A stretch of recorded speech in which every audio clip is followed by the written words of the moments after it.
Hello. Till now, we have seen the topics related to the measurement of impedance, AC meter and voltmeter. DC meter and DC voltmeter. Now, I would like to start a little bit about transducers. Okay. The second unit. We will be covering the power and energy measurement later on.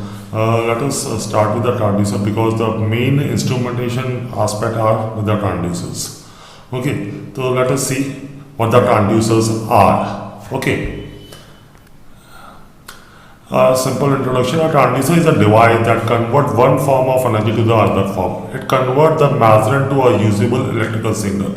As being we all of us are electronic engineers, we are interested in the transducers which convert the one form of energy to the another form, but the other form, in maximum case, we require the signals to be in the electrical in nature, whether it gives the voltage or current. In other words, it is a device that is capable of converting the physical quantity into a proportional electrical quantity such as voltage or current. ठीक है, मतलब कि आपको ऐसा transducers एक ऐसे devices हो गए जैसे जो किसी पर्टिकुलर फिजिकल क्वांटिटी को इलेक्ट्रिकल सिग्नल्स में चेंज कर रहा है. Can that particular physical quantity can be the speed, acceleration, it can be pressure, temperature, any other physical measurements which is to be converted into electrical signal in the form of voltage or current. As an electronics engineer, as an electrical engineers, we are interested in that. और नीचे एक example भी दे रखा है figure में, ठीक है, जो प्रेशर को वोल्टेज में कन्वर्ट कर रहा है. ठीक है, तो ऐसा डिवाइस हम सब लोग जानते हैं, that is piezoelectric materials which convert the mechanical pressure into voltage, और it can basically they develop charge on their surfaces. So that can be used by applying metallic plates on their surfaces and can be formed a capacitor. And when there is a charge developed in opposite polarity, we can say that a voltage has been developed across that. Okay, that we'll be seeing in detail. Let us move further. Now the normal block diagram of a transducer. Transducer contains two parts that are closely related to each other. दो parts में इसको आप divide कर सकते हैं. One is the sensing element and other one is the transduction element. The sensing element is called the sensor. It's one of the primary part of the transducer. It is a device producing measurable response to change in physical condition. तो जो भी आप physical condition measure कर रहे हैं उसकी वजह से जो measurable response आपका जो जज कर रहा है वो पहला एलिमेंट है, that is sensing element. And the transduction element convert the sensor output to a suitable electrical form. और जो ट्रांसडक्शन एलिमेंट है वो क्या कर रहा है, वो कन्वर्ट कर रहा है उस जो भी उसने सेंस किया है द फिजिकल क्वांटिटी, दैट है pressure, temperature, speed, acceleration, humidity, whatever physical element, उसको वो कन्वर्ट कर रहा है इलेक्ट्रिकल एनर्जी में. That is the role of the transduction element. तो बेसिकली किसी भी ट्रांसड्यूसर को हम दो पार्ट्स में डिवाइड कर सकते हैं, sensing element and the transduction element. Now let us see the what characteristics are required for a transducer. सबसे पहला आ जाता है रजिडनेस. हम चाहते हैं कि मेरा ट्रांसड्यूसर रफ एंड टफ हो, कहीं भी मैं प्लेस कर सकूं उसको. ठीक है. Secondly, I require that it should give you a linear response as soon as the input is varying, then the output should be varying according to that. तो आपका इनपुट आउटपुट रिलेशनशिप एक straight line आए. ठीक है. Repeatability, मैं जितनी बार भी एक पर्टिकुलर रीडिंग को रिपीट करके देखूं, मेरा जो ऑब्जर्वेशन आए वो सेम आए, चेंज नहीं हो.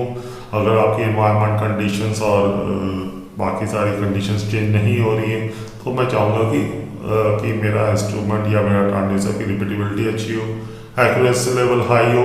It should be highly accuracy, high stability हो, मतलब कि प्रोलॉन्ग पीरियड तक वो अपने जो भी उसके पैरामीटर्स हो चेंज ना हो, रिलायबल हो. स्पीड ऑफ रिस्पॉन्स अच्छा हो, जितनी जल्दी मेरा आउटपुट मुझे दिखे वो अच्छा होगा. Sensitivity, it should be highly sensitive, और सबसे इम्पोर्टेंट कि आज की तारीख में हम लोग चाहते हैं कि मेरा ट्रांसड्यूसर स्मॉल इन साइज है, ठीक है। इट शुड बी, आज की तारीख में हम लोग नैनोमीटर रेंज में आकर डिज़ाइन करने लगे, तो we required small size. Okay, now let us see further.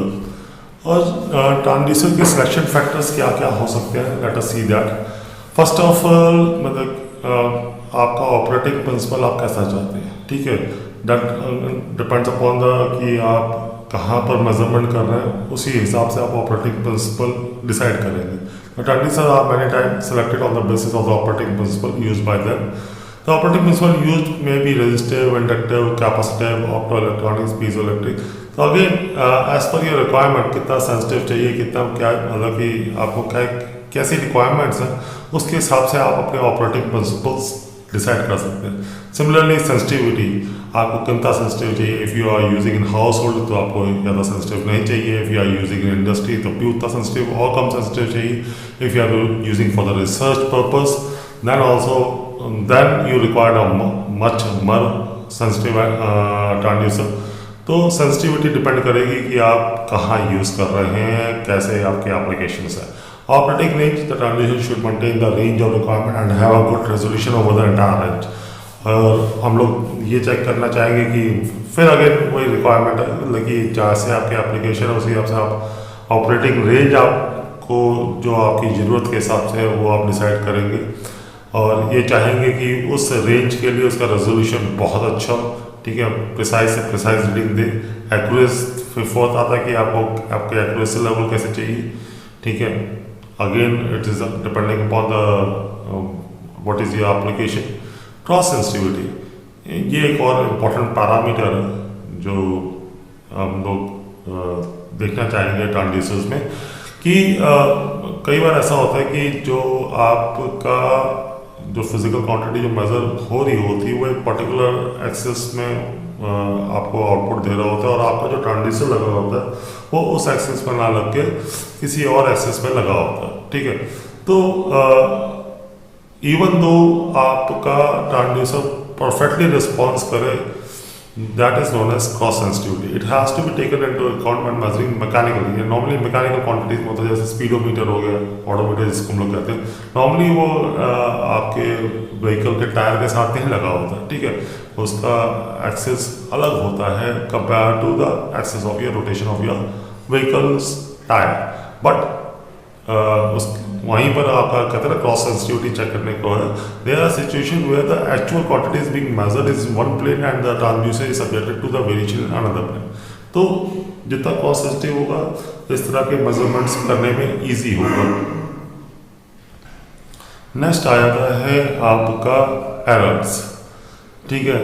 हम चाहेंगे कि मिनिमम एरर्स हो, कम से कम एरर्स में आपका आउटपुट मिले, ठीक है। Input output relationship describe by the transfer function so as to avoid errors, ठीक है। जो इनपुट आउटपुट रिलेशनशिप आपको जो ट्रांसफर फंक्शन उसका हो वो इस तरह से हो कि मिनिमम एरर्स शो करे। This is again a part of control engineering, जो कि नॉर्मली आप कंट्रोल्स इंजीनियरिंग में पढ़ते हैं। वहाँ पर आप जितने भी एरर निकालते हैं ट्रांसफर फंक्शन, तो first order error, second order error, तो वो रिड्यूस मतलब कितना हो डिपेंड करेगा आपके ट्रांसफर फंक्शन के ऊपर। Transient and frequency response, the transient should meet the desired time domain specification like peak, overshoot, rise time, settling time and small dynamic error, ठीक है। Again this is again control engineering part कि आपके जो transient और frequency response है जिसपे हम लोग पीक ओवरशूट निकालते हैं, राइज टाइम निकालते हैं, सेटलिंग टाइम निकालते हैं, ये मतलब बेस्ट से बेस्ट हो, ठीक है। Loading effect, the transition should have a high input impedance and low output impedance.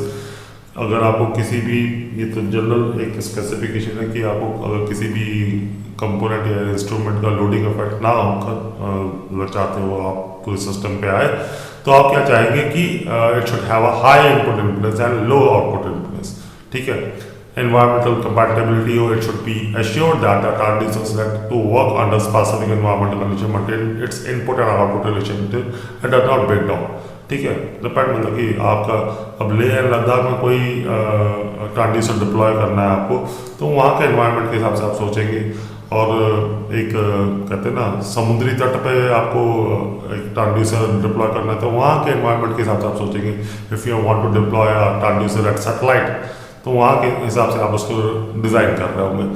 Insensitivity to unwanted signal, हम ये चाहेंगे कि मेरा जो ट्रांसड्यूसर्स है वो अनवांटेड सिग्नल को उसके लिए इनसेंसिटिव, जैसा कि हम लोग ओपैम में पढ़ते हैं कि you should have a common mode rejection ratio, हम चाहते हैं कि इनफाइनाइट हो। वो क्यों कहते हैं? क्योंकि हम चाहते हैं कि नॉइस को बिल्कुल रिजेक्ट कर दे वो।